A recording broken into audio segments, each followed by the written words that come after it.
À la louange, le jour du baptême, il y a toujours un message.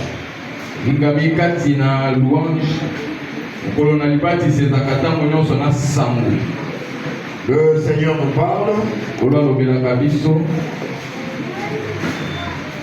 C'est la table de grâce sur grâce. Alléluia. Table de la grâce sur grâce.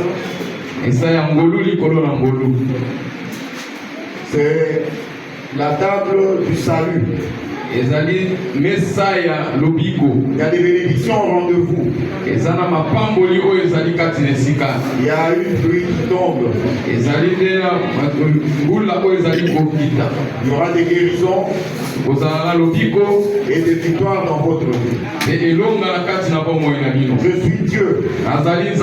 Je reste le consolateur. Cette grâce vous apportera la consolation dans les cœurs brisés. Cette grâce apportera la restauration de vos vies.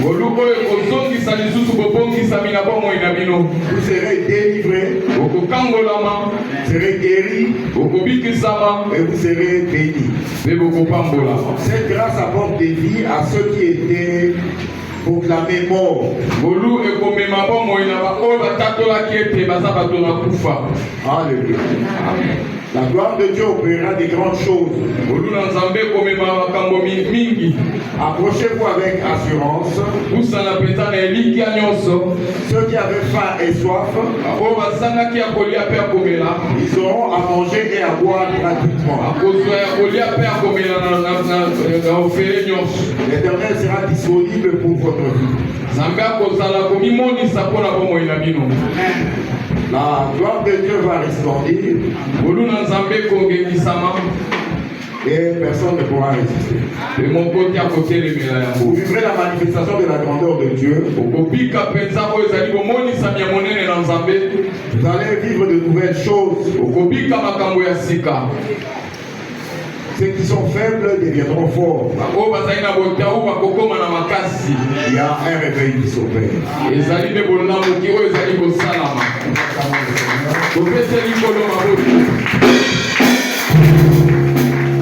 Éternel Dieu, sanctifie ce pain.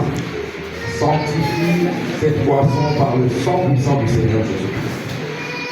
Et quiconque s'approchera de cette table puisse vivre ta parole que tu viens de prononcer dans le nom puissant du Seigneur Jésus-Christ. Nous avons prié. Amen. Heureux les invités à la table du Seigneur. Le jour où il fut livré, il prit le pain. Il le rompit. Il rendit grâce et le remit à ses disciples en disant: prenez et mangez-en tous. Ceci est mon corps livré pour vous. Acclamons le Seigneur. Vous ferez cela en mémoire de moi. Et même à la fin du repas, il prit la coupe. Il rendit grâce et dit à ses disciples: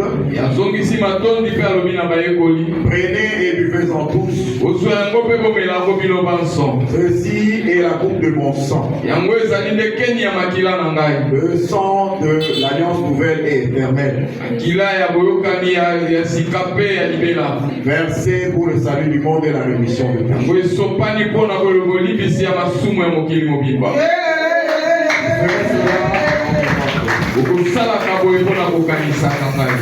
Éternel Dieu, en prenant ce pain et cette boisson, c'est en souvenir, éternel Dieu des armées, à ta mort et à ta résurrection sur la croix de Golgotha. Que les malades soient guéris, que ceux qui étaient affligés puissent trouver la consolation, que ceux qui étaient sous l'oppression ennemie puissent remporter des brillantes victoires. Nous avons ainsi prié au nom merveilleux du Seigneur Jésus-Christ. Bien-aimés, ne peuvent prendre part à ce repas que ceux qui ont été baptisés par immersion.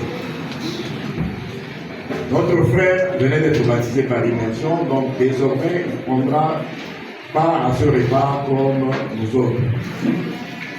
Il ne faudra pas vous présenter devant cette table si vous ne remplissez pas les conditions. L'apôtre Paul nous mettait en garde. Il disait que c'est ainsi qu'il y a beaucoup d'estropiés et d'handicapés parmi vous. Ça peut vous poser des problèmes. Alléluia. On vous servira, on vous donnera du pain, on vous donnera aussi de la boisson. Ne soyez pas pressés. Nous allons manger à l'unisson un signal de